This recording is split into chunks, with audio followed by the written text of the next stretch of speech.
Welcome to Toastmaster Time, the show that's got everybody talking.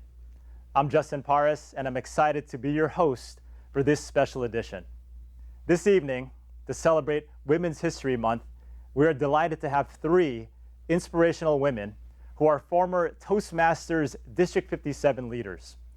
Our moderator, Michelle Petacolis, will introduce you to them so you can learn about their paths to leadership and who inspired them. Michelle, over to you. Thank you, Justin. Good evening. As Justin told you, we are going to have a really special show tonight. We are going to find out about our panelists' experience in leadership and their journey and who influenced them, and maybe ask them a few other questions. I'm going to start with Diane Ployce, who was the district leader director in 2018-2019. And she has an unusual experience because you went from not being in the trio at all right up to the top of the heap. What was that like, and how did you pull that off? It was very scary, but of course a great challenge as well. So the two people that were to move up into those positions both had health issues and could not continue. So they were looking for someone in the district that had been a division director, which I had been. I had leadership experience both in Toastmasters and in my profession.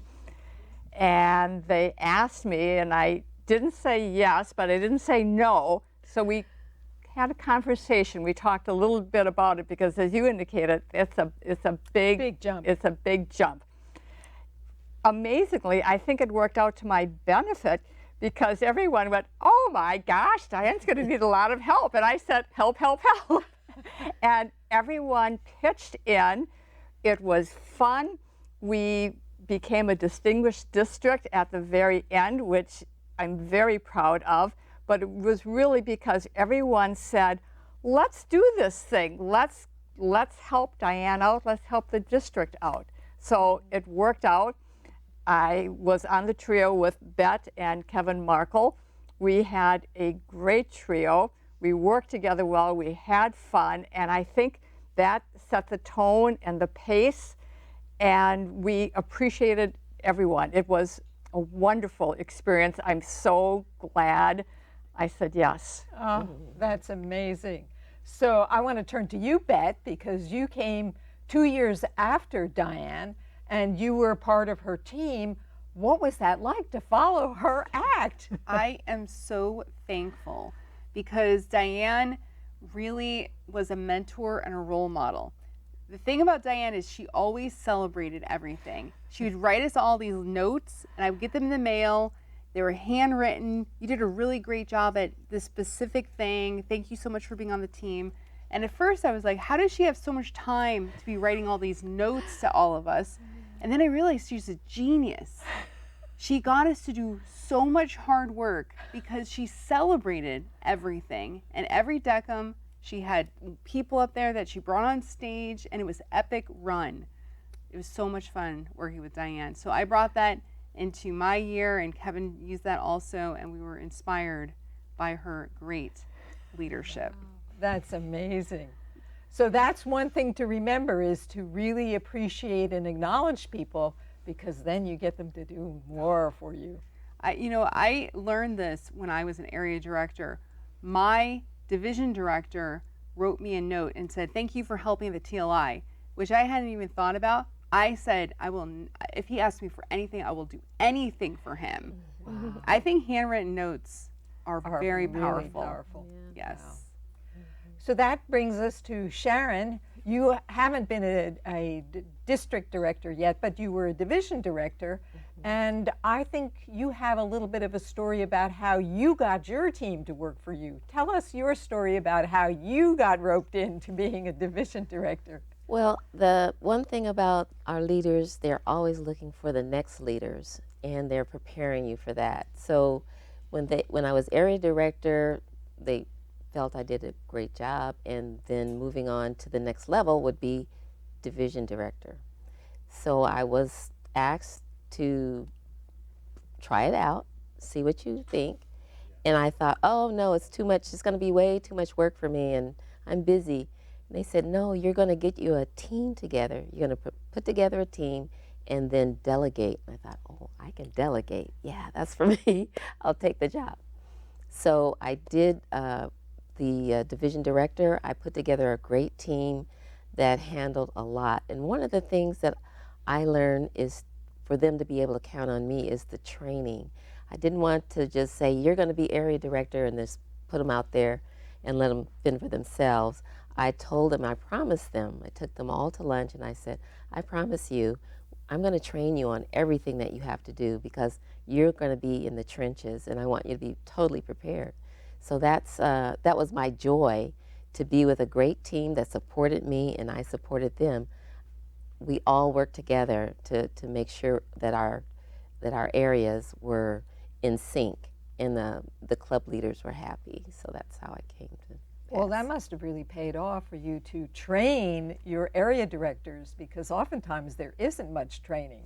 Maybe a Right. little bit in the meetings, the monthly meetings, Right. but that you actually pull them along, and so then of course they are bonded with you. Yes, absolutely. And as help a you matter of fact, after my term was over, I approached all three of the leaders and asked them, would they take my place? Would they take over another district and be division director themselves?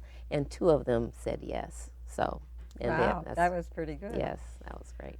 So my next question, and we'll see who wants to jump in first, is what about somebody in history that really has inspired you in your role as a leader? Is there somebody that you would like to tell us about? I'll jump right in. All right. There's a woman that her name is, in 1966, a lot was happening, and Marie Van Brittan Brown was a nurse in Jamaica, Queens, New York. And she worked late hours, and it was a very terrible, crime-ridden area where she lived. And her husband, Albert Brown, they got off late. Marie, I don't know if what inclination she had, but she wanted to feel safe in her home. She created the first home security system. No one knew about this woman, but she did have a patent for this. In 1969, she actually had this patent. What she did was she created 4 peepholes. Now, her husband, Albert, was a technician, so he, of course, put everything together. 4 peepholes that was on a trolley that went up and down, and the peephole could see on the other side. The image on the other side would show up on television monitors. So we can thank her today for our home security systems. Bank system has home security, our bank security system. So when you go into the bank and they're looking at you, that was thanks to Marie Van Brittan Brown. And even today, 38 new companies that have this this technology, they have to cite her invention before they can. That's great. Do I theirs. love that. That's Yeah. a great story. Yeah. How about you, Bet? Do you have a special woman from the past that has inspired you? I do. So I've been in tech my whole career. And as a young programmer, I found out about Countess Ada Lovelace. Have you ever heard of Countess Ada Lovelace? No? No? So she was the world's first programmer. World's first Wow. computer programmer. Woman. And she lived in the 1840s. I didn't think they had No. they had computers back then. So Charles Babbage created a machine called the analytical engine, and she wrote the world's first program, including looping and variables, in a manuscript that was published in 1843. So she invented this idea of the programmable computer, where you would load a program and then also the data. So mostly you would think of just kind of hard coding a machine to calculate the same thing over and over. And she had this idea of the variable and the program. So Alan Turing actually rediscovered her in 1953. And he cited her work that was published back in the old, many 100 years before.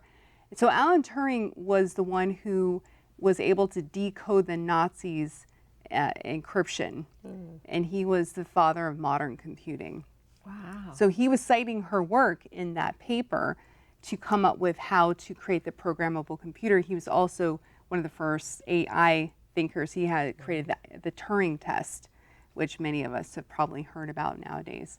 So she has a language named after her that the U.S. military still uses, and a lot of different places still use that today. And she's more well known, but for a long time she was lost to history. So Countess Ada Lovelace, her father was the poet Byron. Her father was the poet Byron? Yeah. So what happened is her mother and her father were married for about 5 months before they got divorced when she was 5 months old. And her mother did not want her to follow in her father's poetic footsteps, so she trained her on mathematics and said, no poetry for you, only math. But she actually combined both the creativity of the poetry with the mathematics, and she was a genius to be able to create That's that a back great then. story. Yeah. The funny thing is Charles Babbage never was able to get the funding to create his analytical engine, so it remained a blueprint, but she was still able to envision how it could work with this kind of programming. So yeah, amazing. Ada Lovelace, my hero. Great name, too. Yeah. Yeah. How about you, Diane? Do you have a favorite? Well, mine would be a bit of a character, if you will. So imagine a woman wearing a black and white polka dot kerchief tied up here, a blue shirt similar to this with the sleeves rolled up, and she has the pose like this. And of course, that would be Rosie the Riveter. When I think of Rosie, I think of this woman who rose to meet a challenge. The men were off at World War II.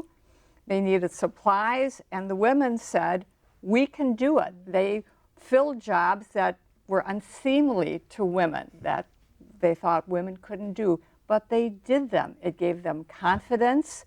They contributed to the effort. They stepped boldly forward and really changed history with that movement of giving women that experience. So when I think of what women have accomplished, the opportunities available, and what they can do, I think we can thank Rosie for that. That was probably one of the biggest revolutions in the way in which women thought about their work and what they could do. Was that Rosie and that change when the men went to war and they had to do things. I'm sure that they probably had conversations. Can we do this? How do we do this? Let's figure it out. The camaraderie. There were probably many things involved, and in fact, just talking about it makes me want to dive in and research it a little bit more and look at it more. But didn't they, after the war was over, weren't they expected to go back home and become housewives again? Or was that maybe the seeds of the women's movement, was that they did go back, but they could never go back? Well, it just shows the possibilities and opportunities. And when work needs to be done, a woman can step forward and do it. Is that how you felt about your district role? Was that, yeah, I can do this? Well, I, in many respects, feel fortunate in that when I got into Toastmasters, I was encouraged by a former district director. We were members of the same church, and she would nudge me and she would say, Diane, you need to join Toastmasters. And I pretty much just ignored her for a few times. Then she heard me talking about that I was giving a presentation at a career transition group. And I spent a lot of time preparing my presentation, my PowerPoint, and I gave it. And she asked me, how did it go? And I said, everything went well, but I think they were politely looking at their phones under the desk and watching cat videos because they said I did a great job and I knew my stuff and I had it down, but I wasn't making that connection. And I shared that with Marion Keibel, and she said, Diane, you need to join Toastmasters. And so I did. She had that right, didn't Yes. she? Yeah. Well, I have another question I'm very curious about, and that is, what can women or men do to help promote the empowerment of women in this world today? Anybody want to take that? Why don't we go to you, Bet, because we haven't started with you before. I love Toastmasters. And when I think about anybody who wants to get a leg up, anyone who wants to get an advantage, you need to join Toastmasters. And the reason why is you get a mentor. We have a mentorship program. Everyone's giving you feedback, constructive feedback. It's such a positive learning environment.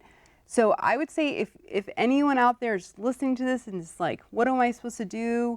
You know, there's so much competition and I really need a leg up, join Toastmasters and get a mentor and work the program. You get out of it what you put in. So that's my advice. Well, I really agree with you. And part of it is that there's always these leadership opportunities.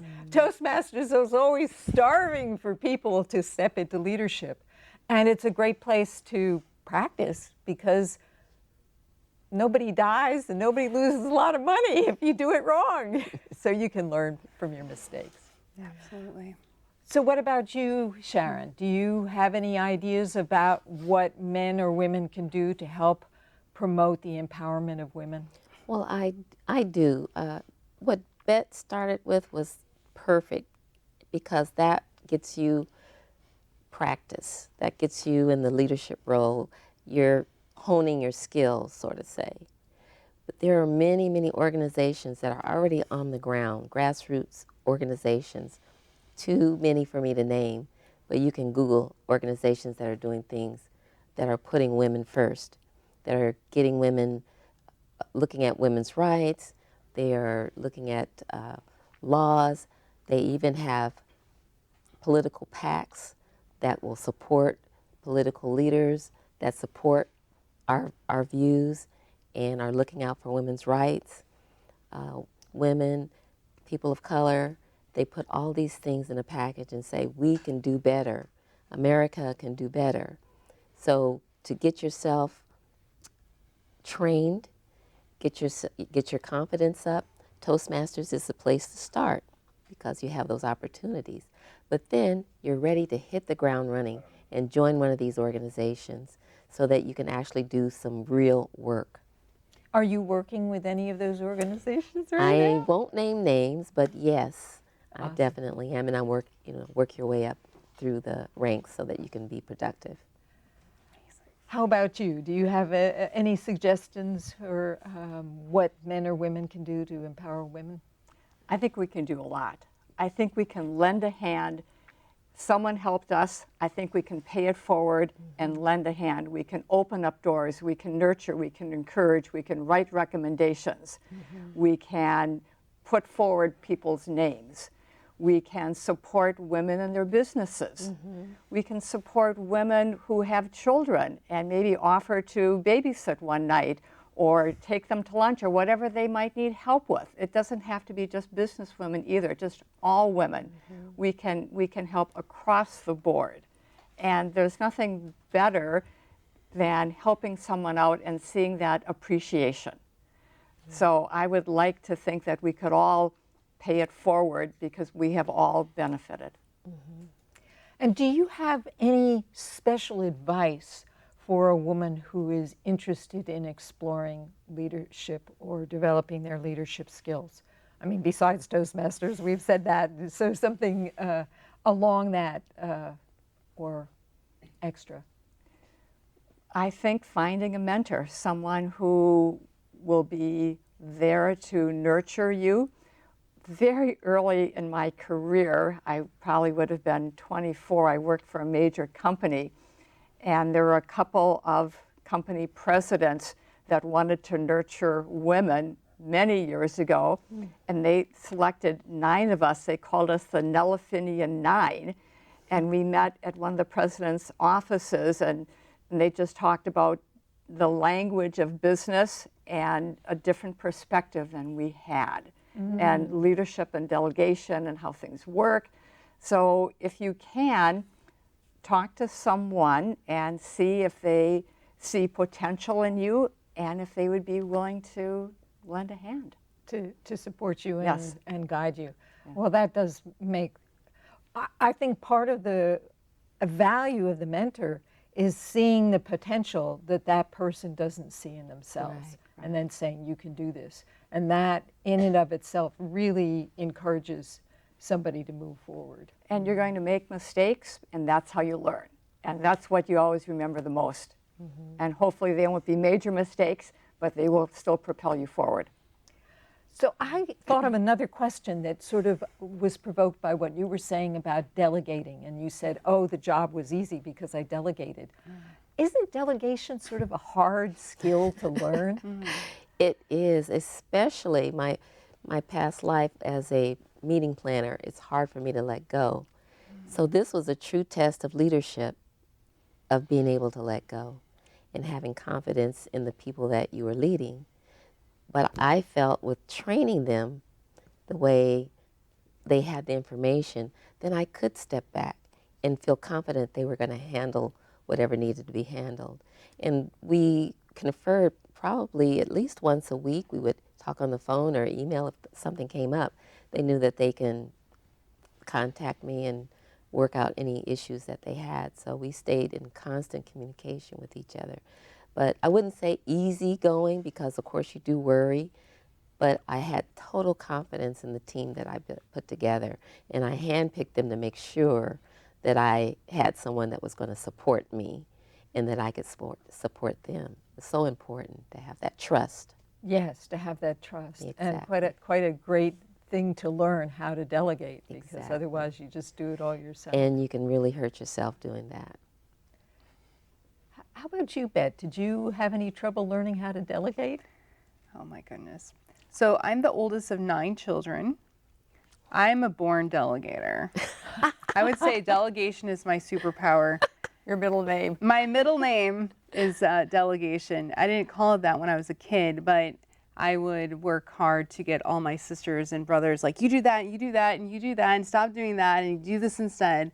So I really learned from a young age. And then I worked in my dad's church as a volunteer and constantly having so many things to do, putting away chairs, putting chairs, back. It was a lot of things with chairs.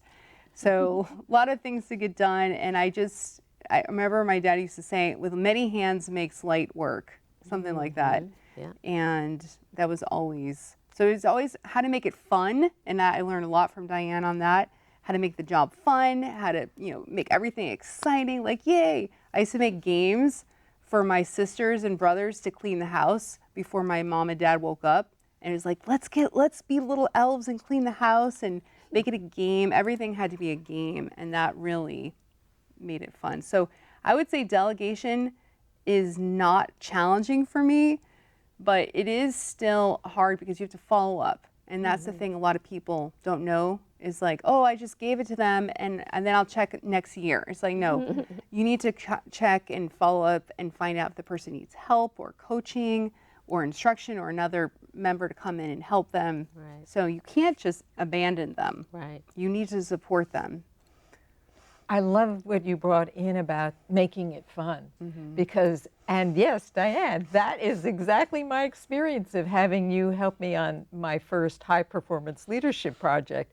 Was we were doing a speech craft, and you said, well, how can you make this more fun? And that's when we came up with the chocolates at the end, which was to ask people for comments. And then we would throw chocolates out to them as a reward for speaking up. And when we went into the COVID times where we were all doing it over Zoom, they became virtual chocolates. Oh. And that was Diane's contribution to my experience. So the fun. So say a little bit more about the fun, because that must be your middle name. I think of myself more of a point A to point B person, and it doesn't come naturally as in some other people that I know sitting right here. So I try to observe and I try to look at that and embrace it or adopt it. I think some people have that naturally, and I don't feel that I'm one of them, but I do appreciate that. And we certainly know that if you're having fun, it doesn't feel like work, and you build the camaraderie, and you want to do good work, and it just sets you up for everything. So if you can somehow bring in that element. For example, I was just at a book signing, and the person who introduced the Stanford professor said, now I'm going to give my official introduction, and stood up straight and tall and talked about all the schools he had been and the papers he had written. And then she said, and now my casual introduction. I just read this book. I think it's fabulous. And she held up the book, and she had all things highlighted, and she talked about this, and she talked about that, and the impact on her life. And it was so interesting. I thought, I want to interview someone who's written a book, because I'd like to give that kind of introduction. So I filed it away, and hopefully I'll be able to use it sometime. And hopefully people will say, oh, that was a fun introduction. That's great. So we're just about over our time. I mean, it's gone fast, It right? sure has. But I wanted to bring up another woman leader, Carolyn Douglas, who originally had the idea for this show because she was working on Toastmaster Time TV, and in fact was the reason I started working on Toastmaster Time TV, or had volunteered after our former leader here, George Marshall, stepped down. And so I wanted to see if any of you had something quick to say about Carolyn Douglas. So why don't we start with you? The first time that I saw her speak was at a DECA meeting, and she was inspiring. She was standing up, and she had the floor, and everyone just looked at her and went, oh my goodness, the points she made, she was so articulate, so enthusiastic. Everyone said, yes, we're on board. Wow, nice. And how about you, Bet? What was your experience with Carolyn? So Carolyn was at the top of my list when I needed to start recruiting the program quality director when I was district leadership chair. And I called her up. I'll never forget, I was having a walk. I like to walk and talk on the phone. And I called her up and I said, Carolyn, the district needs passion plus authenticity, which equals enthusiasm, and you've got it. And she said, yes, I'll sign up to run for program quality director. And I said, what? That was too easy. I was shocked. And she signed up, and she was program quality and then district director, and she did a fantastic job. The reason she did that was because 2 years earlier, I asked her about something, and we were walking, and she told me, my plan is to be the district director, and that was 2 years prior. She was so serious. She looked me in the face. I'll never forget her face. She said, I am moving my way up here. I'm going to do this. That's why. I'm shocked right now. I can't believe this. Yeah. I thought She that had I a plan. convinced her. I She thought had a plan. I thought I had convinced her. You Anyways. did. And hasn't that been our experience mostly, is that in order to step into leadership in Toastmasters, somebody has to ask you. It's true. Well, she had that in mind, and you happened to ask her at The right time. Well, thank you, all of you, for being here tonight and just engaging in this very, very intriguing and Thank you. valuable conversation about women leadership and Women's History Month. Thank you very much. And back to you, Justin. Thank you, Michelle. And yes, Carolyn will be missed. I'll miss seeing her warm, welcoming smile. May her legacy live on. That's our show for tonight. Thank you so much for watching. Toastmaster Time is filmed in the San Francisco Bay Area. For more information, check out toastmastertime.com. Toastmaster Time is sponsored by District 57 Toastmasters. For more information on District 57, be sure to check out d57tm.org. And for general information on Toastmasters, including where you can find a club near you, be sure to check out toastmasters.org. I'm grateful for the wonderful staff and volunteers here at the Palo Alto Media Center, and want to express my appreciation to Diane, Bet, and Sharon for sharing their wisdom, their insights, and their experiences with us here tonight. And thank you, Michelle, for being such a great moderator. From all of us at Toastmaster Time, I want to encourage you to join Toastmasters and to keep on talking. Well,